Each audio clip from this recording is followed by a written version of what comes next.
Hello, my friends, and welcome to End Times Analysis. I'm Pastor Jeff. Get a cup of coffee, take a seat, and let us reason together.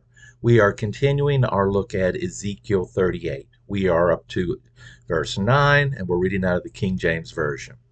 Thou shalt ascend and come like a storm.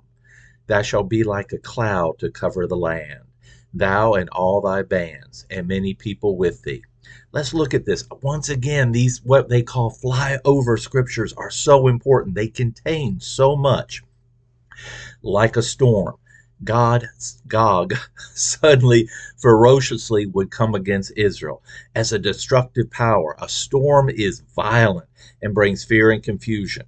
Remember the theater of the battle are the mountains of Israel, what we call today the West Bank. Remember the order of battle is a mountain warfare.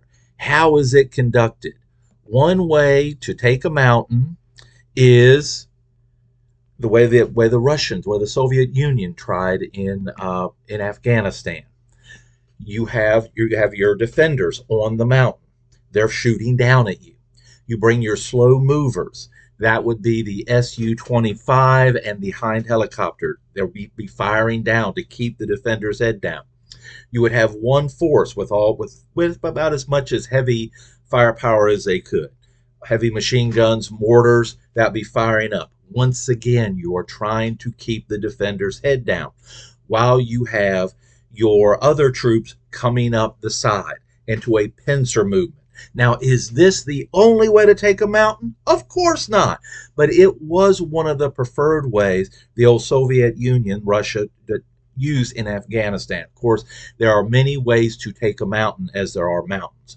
Now, one of the roughest thing about mountain warfare is the troops get demoralized. Yes, you might win the battle, but think about it. Mountains happen in a chain.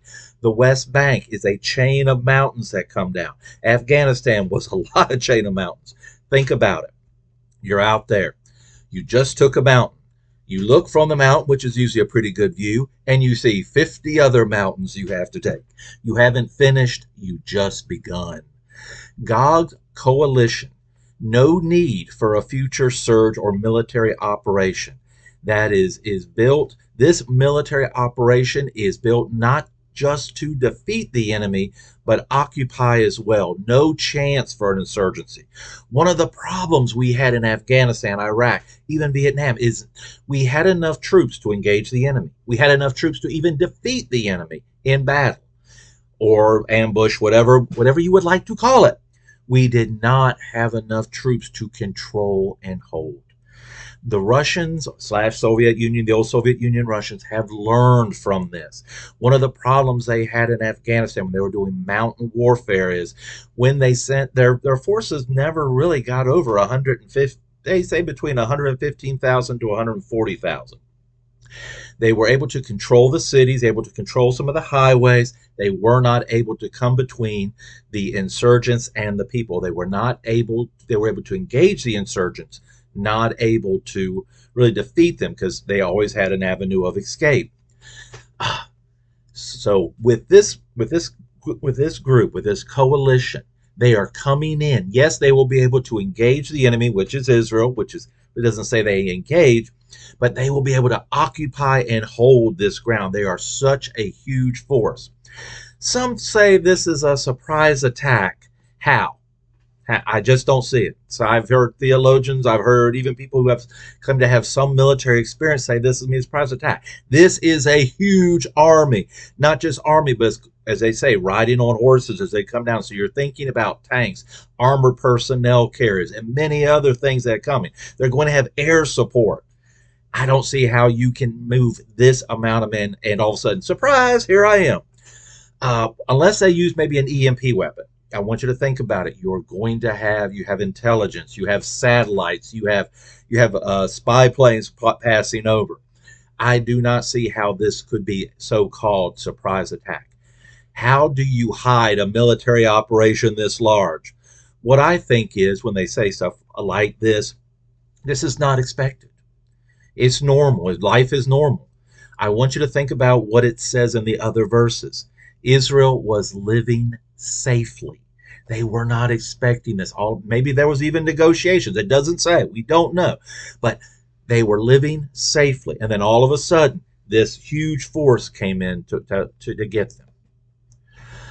I want you to also think about all the things it takes to bring not only Gog, but all the coalition. They are coming from the far north, but they're also coming up from the south. We got Cush, or Ethiopia, Sudan coming up. We have Libya coming over.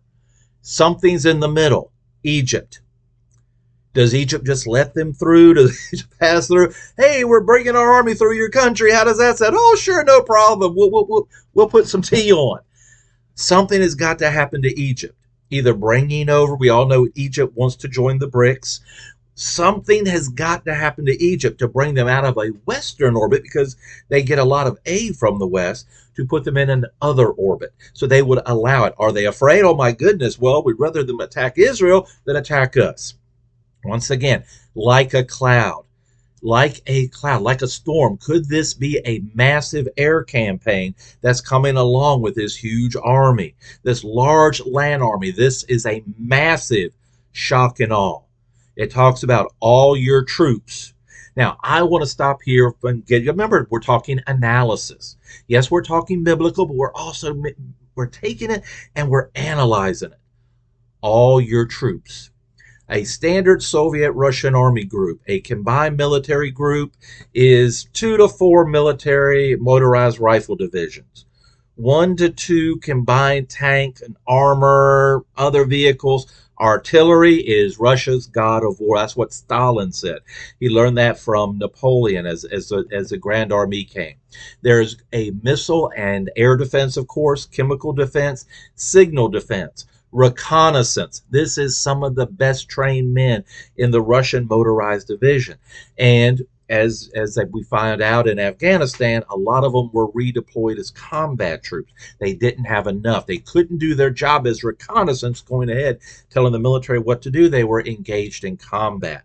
That's not going to happen with this group. They have men, material to spare, also logistics. An army travels on its logistics. Something's going to have to change in Russia. Russia's one of their Achilles heels has been their logistics supply. How do you supply troops at a far away? How do you do force projection? Yes, we can send the troops. How do we keep them supplied? Now, where is the air support? Well, the air support is in the Soviet Union, Russia, is semi-independent.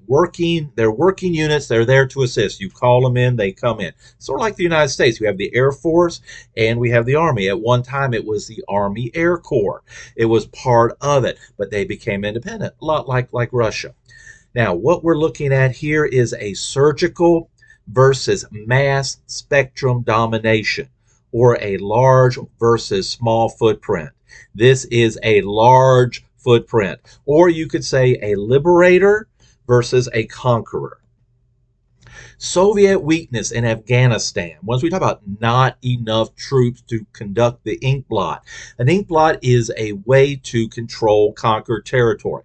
Think of, you take a piece of material, take some ink and put on. The ink will hit and then it will slowly spread out. It will hold, control an area, and expand the area of control. The purpose is to get in between the insurgents and the civilian population. You slowly expand until you control the entire country. This requires sufficient troop numbers. And what general doesn't want more troops? Didn't we in Afghanistan, when we sent troops there, didn't we in Iraq have to do troop surges? So with this thing, like I said before, they're not going to need it. They're going to come in with a mass amount of men, materials. Now, what other thing that they have problems with during the old Soviet period? A lot of their troops were conscript or draftees, didn't know why they were there. A lot of them were unmotivated. Why am I here in Afghanistan? Did a mountain in Afghanistan insult the Ural Mountains? What am I doing here? So there was also something else. I don't know why I'm here. I'm not motivated. What in the world is going on? The troops would not move forward and engage the enemy. They would not leave their armored personnel carriers, their fire support of their armored personnel carriers. They didn't know who was going to come in and save them in case they got in trouble. What does every military person want to know? I got somebody behind me or beside me who's going to support me. If I get in trouble, if I get wounded, if something happens, they can get me out. Reinforcements, few and far between. So more of the battle of the territory was turned over to what the Russians or the Soviet called the VDV, which was the airborne groups and also the Spetsnaz groups. All right, we are going to stop here. We got so much more to cover. This is going to be part 1. If you enjoyed this, if it was informative, please hit the like button and subscribe. Until next time, Maranatha, my friends.